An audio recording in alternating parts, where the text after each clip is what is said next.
신도들 속여가지고 가르치죠. 그 교주집을 딱 그 형사들하고 덮쳐서 딱 들어가는데 그 안에서 어마무시한 냄새가 풍기는 거. 썩은 근데 냄새. 예, 우리 직원들은 바로 그러는 거예요. 과장님 이거 시신떡 냄새.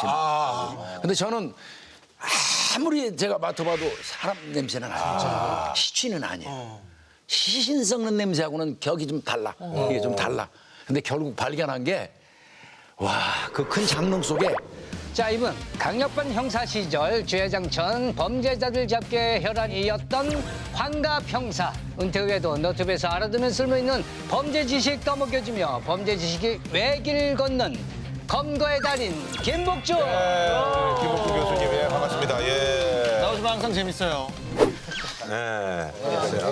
별명부터 꺼내고요. 아 이거는 이걸 들어야지 말하니까. 그러니까 예. 아무래도 그 저기 권인룡이라든지 표창원 이런 분들은 진짜 형사나 경찰에 있었던 게 지금은 이제 사실 상상이 잘 안 가는데 아직도 약간 맞아요. 현직 같은 그런 그런 느낌이 좀 나죠. 예. 그 사람들은 이미 탈색됐죠? 됐죠. 뭐 비보 TV로 가신 거 부탁합니다. 표창원 씨는 동상이몽 나오셨어요. 그래도 좋죠. 그렇게. 자, 중편의 남자 김복준 씨. 뭐 최근 너튜브의 남자로 떠올랐다고요?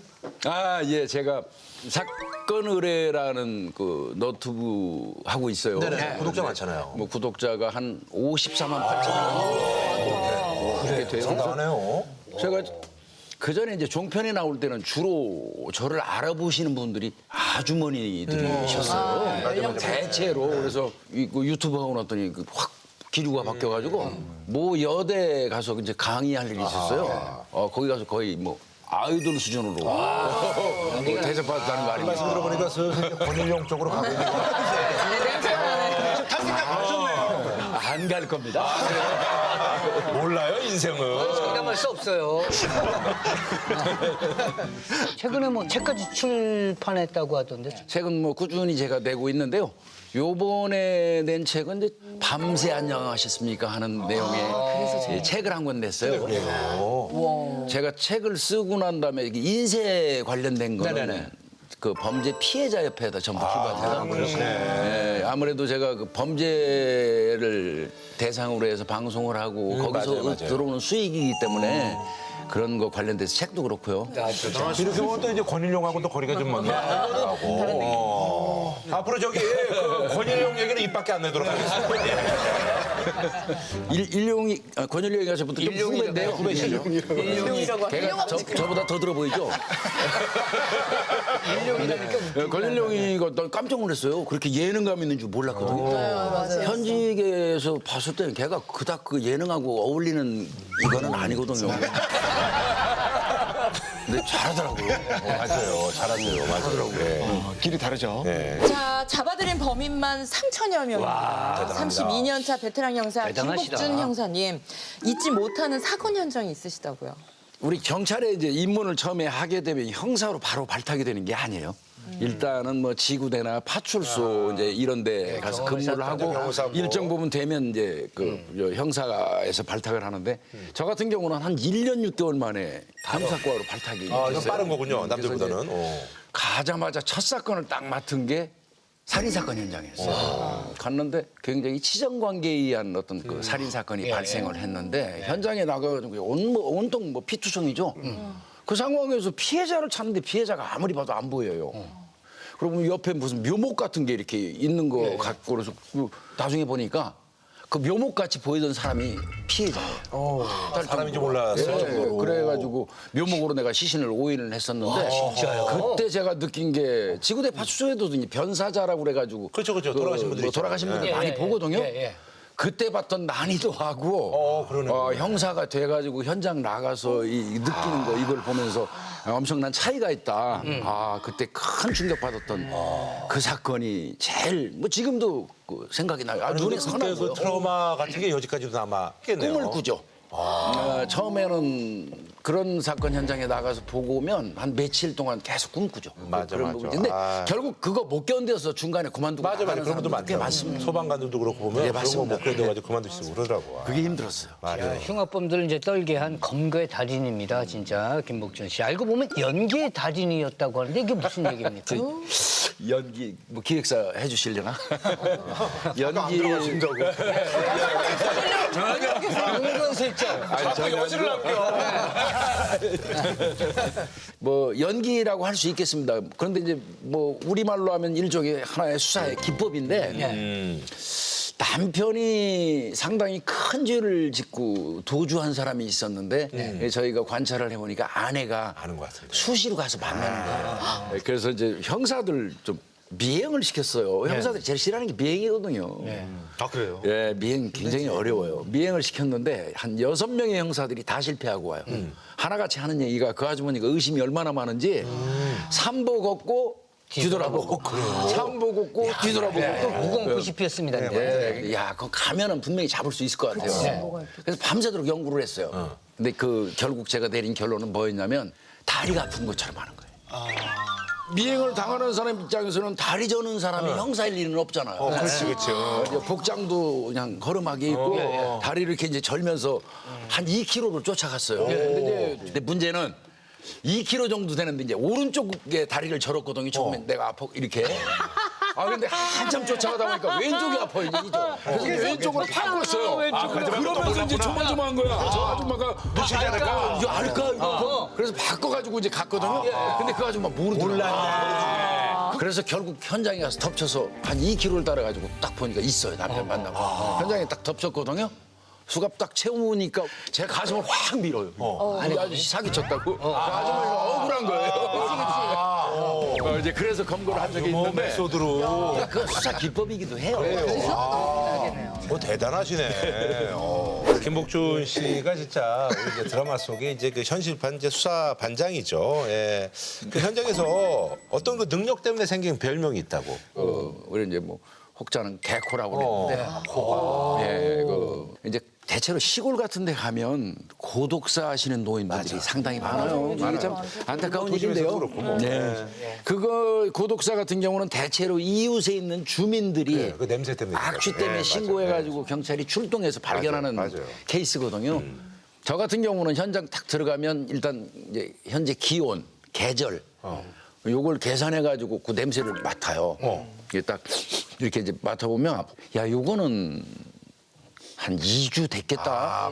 우리 직원들이 그래요. 과장님 이거 한번 냄새 맡아보세요. 얼마나 된 것 같아요. 근데 그거를 무슨 제가 논문을 쓴다거나 무슨 글로 표현할 수는 없어요. 그냥 제가 오랜 시간 동안 그 시취, 그러네. 그 냄새를 맡으면서 이제 머릿속에 집적된 것 같아요. 이게 쌓인 거예요. 예, 그래서 그냥 국가수에서 이제 최종 부검 결과가 오거든요. 그럼 정확한 날짜가 오는데 거의 90%는 제가 맞춘 것 같고요. 그래서 그런 부분은 제가 좀 탁월했던 것 같고. 그러니까 평상시에 뭐 이제 음식이라든지 이런 거 안에 된장찌개 끓였는데 뭐 근데 이런 거는 그런 것도 모르고. 그런 부분은 또 전혀. 그래요. 그거는 좀 무관해요. 그러니까 집중해서 맡으니까 그런 거구나. 그렇습니다. 세상에서 가장 어떻게 보면 잔인한 냄새가 시취일 수 있어요. 맞아요. 예. 근데 그거보다 더한 게 있어요. 뭐야? 한 번은 그 모 종교 단체에서 그 신도들 속여가지고 갈취죠. 그 교주 집을 딱 그 형사들하고 덮쳐서 딱 들어갔는데 그 안에서 어마무시한 냄새가 풍기는 거. 썩은 근데 냄새. 예, 우리 직원들은 바로 그러는 거예요. 과장님 이거 시신떡 냄새입니다. 근데 저는 아무리 제가 맡아봐도 사람 냄새는 아니죠. 시취는 아니에요. 시신 썩는 냄새하고는 격이 좀 달라. 이게 좀 달라. 근데 결국 발견한 게 와, 그 큰 장롱 속에 돈을 이렇게 싸놨어요. 그 당시에는 5만 원짜리 없어서 만 원짜리 이렇게 격하게 싸놨는데 그게 오래되다 보니까 안에서 곰팡이가 들어가지고 맞아요. 나는 냄새인데 와, 그 냄새는요. 이거 시신 같은 부패하는 냄새는 저리 가라. 돈 썩는 냄새가. 냄새가. 이 사람 저 사람 만지고 탐욕과 어떤 그 욕심이 버무려지는 그런 상징이네. 드라마네. 문학적인 표현인데. 그냥 저희가 맡는 그 뭐 새로 나온 지폐 냄새는 좋잖아요. 되게 좋지. 근데 그거랑 다른. 전혀 복준 씨께서 형사 생활에 회의감이 들었던 순간이 있었다고요. 이제 저도 딸이 하나잖아요. 외동 딸입니다. 딸이 이제 조그맣게 학원 운영해요. 근데 어느 날 딸 학원으로 학부형이라는 사람이 면담한다고 그러면서 왔어요.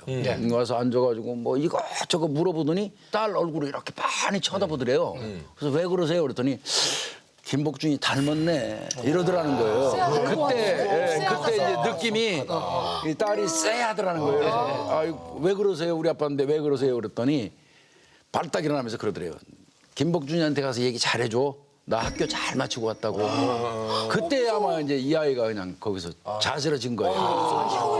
이거는 협박입니다. 찾아와서 협박이에요. 근데 그 정도 멘트로도 다시 기소할 수가 있어요. 충분히 학교 갔다 왔다고 몸 조심하라고 얘기하면 충분히 가능하죠. 그리고 전혀 관련이 없는 내 딸한테 가서 업장에 가서 문제를 삼은 거잖아요.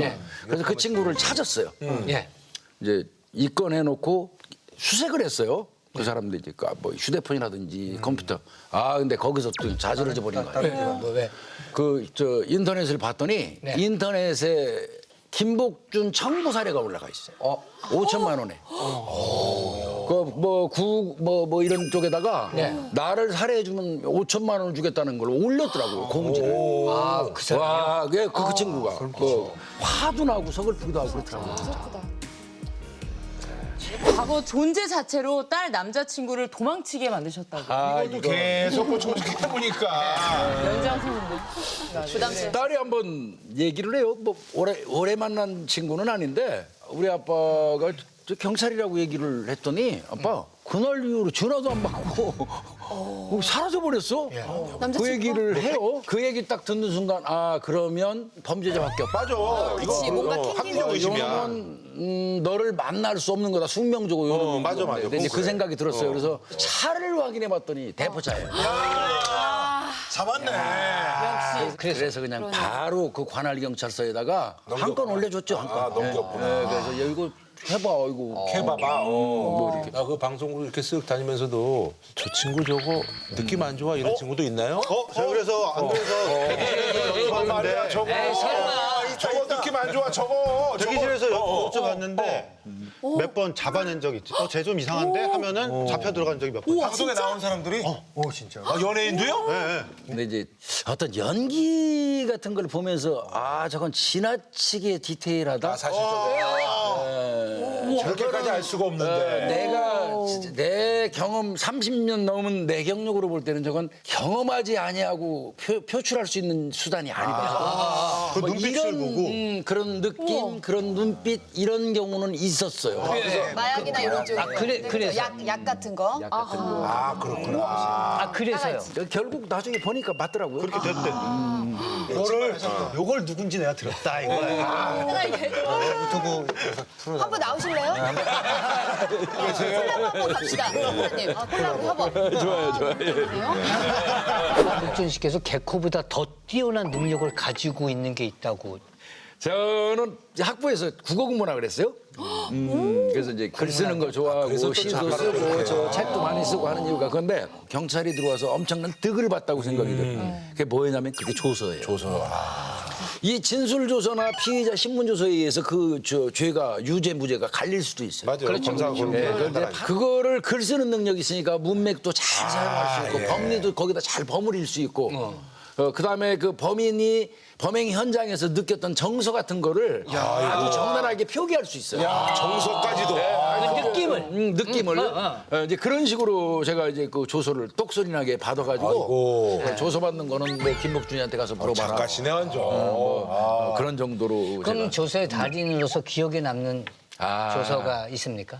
김준영 순경 총기 살인 사건 제가 담당 형사였어요. 일반적으로 주차 시비로 그 인근에 있던 4명 일가족을 살해했던 이제 그런 사건인데 김준영 순경 조서를 받게 됐어요. 1년 후배입니다, 저보다 경찰. 같은 경찰? 1년 후배인데 4사람을 죽였잖아요. 그러면 이 사람 조서를 받는 거는 이 사람을 사형장으로 이끄는 글을 제가 받는 거예요. 굉장히 많이 불편했습니다, 마음이. 그래서 그때는 펜으로 조서를 받을 때인데 한 300페이지를 받은 것 같습니다. 이제 그때 제가 생각한 게 그거였어요. 아까 말씀드린 것처럼 범행에 이르기까지 얘가 가지고 있던 전체의 감정들. 그거를 좀 섬세하게 표현해주고 네가 하고 싶은 얘기 한번 다 써라. 네 인생 한번 다 써 얘기해봐라. 해서 그 친구를 보냈고요. 넘기고 나니까 한번 그 검사가 전화가 와가지고 잠깐 들리라고 그래요. 검사실에. 네. 그 검사가 그 조서를 보면서 자기는 범죄인 관련돼서 받은 조서 중에서 이런 조서는 처음 읽어봤다. 자기 그 상당히 감동적이었다. 이제 그런 얘기 좀 들었었어요. 그리고 결국 97년 12월 30일 날 김주영 순경이 사형이 집행됐죠. 그게 이제 그저 김영삼 정부 때 이제 마지막으로. 근데 묘하게요 꿈꿔지더라고요. 그래서 면회 갔었어요 이틀 전에. 근데 그 다음 날 사형 집행됐죠.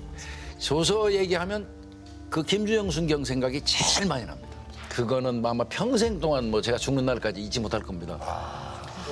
김복준 씨가 이제 대쪽 같은 성격으로 해결한 사건들이 좀 많으시잖아요, 또. 네. 지금은 안 그럴 겁니다. 그런 전제하에 말씀드리는데 예전만 해도 어떤 사건 하나를 담당 형사가 딱 맡아서 가지고 있으면 이 사건에 연루돼 있는 범인 쪽하고 연결되는 사람 백을 찾아가지고 꼭 뭐 연락이 오죠. 높은 사람을 통해서 데려와요. 그럼요, 예. 전화가 들이 걸려오면 받으면 야 김형사 네가 지금 그 취급하고 있는 사건 중에서 뭐 김말동이라고 있지? 예, 있습니다.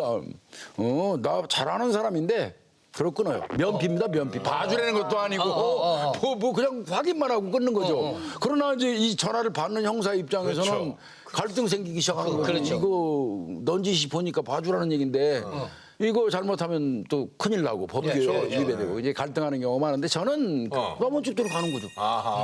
그대로 갔어요. 근데 그래가지고 사건이 처리가 됐어요. 그럼 약간 그 나중에 그 서운하다는 표현이 예. 꽤 많은 경우를 제가 당했는데요. 그 사건을 하다 보니까 어느 날 발령이 나버렸더라고요. 딴 데. 어디로? 예, 다른 곳으로 발령이 난 거예요, 다른 곳으로. 그러니까 그 사건에서 손대라는 얘기인데 뭐 부해가 나요, 은근히. 또 걔는 약 올려요. 봐라, 내가 얼마나 이 높은 사람하고 안다고 내가 몇 번 얘기했잖아. 너 따위가 계속 나를 잡아넣으려고 그래? 뭐 이제 이를테면 이런 식이에요. 빈정거리고. 그래서 이제 발령 신고식은 월요일이에요, 월요일. 그래서 일요일 날 구속영장 신청해버려요.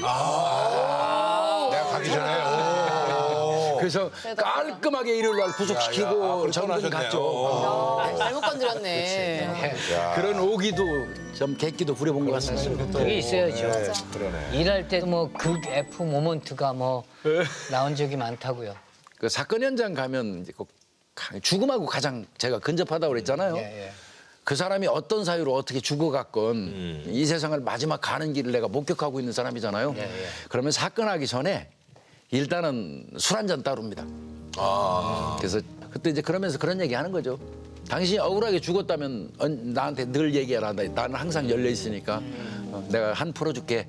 당신을 억울하게 죽인 그놈을 내가 꼭 잡아주겠다는 다짐이기도 해요. 그렇죠. 스스로의 어떤 다짐이기도 하고요. 그 이외에도 뭐 이제 고독사 사건 아까 제가 얘기를 좀 했었는데 고독사 사건 현장 나가 보면 근데 대체로 지금 좀 아픈 현실이에요 이게. 어쩔 수 없이 혼자 남게 되는 경우가 많은데 혼자 남아 있다가 어느 순간 칵 하고 막혀서 사망하는 건데 문제는 사망하고 난 그 사실을 한동안 몰랐기 때문에 다 썩어가지고 이웃에서 부패한 냄새를 맡고 신고해서 거꾸로 연락이 가는 거 아니겠습니까? 이거 서글픈 일이거든요. 근데 이제 그런 현장에 가서 보면 냉장고에 딸 전화번호 010 엄청 커요. 이따만하게 붙여놓고 냉장고 문이 다 보이게. 근데 그쪽으로 저희가 전화를 해요. 전화를 하면서 나도 모르게 화가 나요. 근데 이제 좋게 안 나오거든요. 말이 사람이. 어디십니까? 아버님이 이렇게 돌아가셨는데 언제 와봤어요? 이 집에. 이제 퉁퉁거리게 돼요. 그러면 당신 말이야 경찰이면 경찰이 어디다 대고 뭐래 함부로 하냐고. 그럼 또 싹싹 뭔데? 당신 뭐야? 막 이렇게 되는 거지. 싹싹 빌어야 돼요. 바로 빌어요? 예, 아유 죄송합니다. 제가 잠깐 못했다고. 그 사람도 슬플 거 아니야.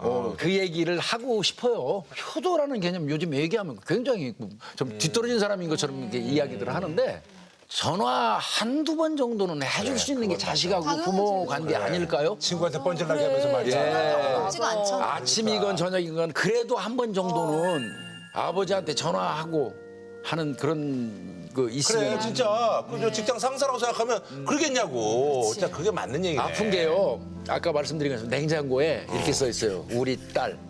우리잖아. 우리 딸 이렇게 하고 거기다 뒷방 크게 써놨어요. 그 사인펜으로. 그리고 그런 거 있잖아요. 이런 뭐 고독사로 가신 분들 이제 집안을 보면은 없는 살림에 돈 다 현찰로 해서 이거 내 장례비로 써달라고 이렇게 하잖아요. 그러시는 분 너무 많아. 그런 분들이 있어요. 그거만큼은 안 쓰는 분들이 있어요. 아유.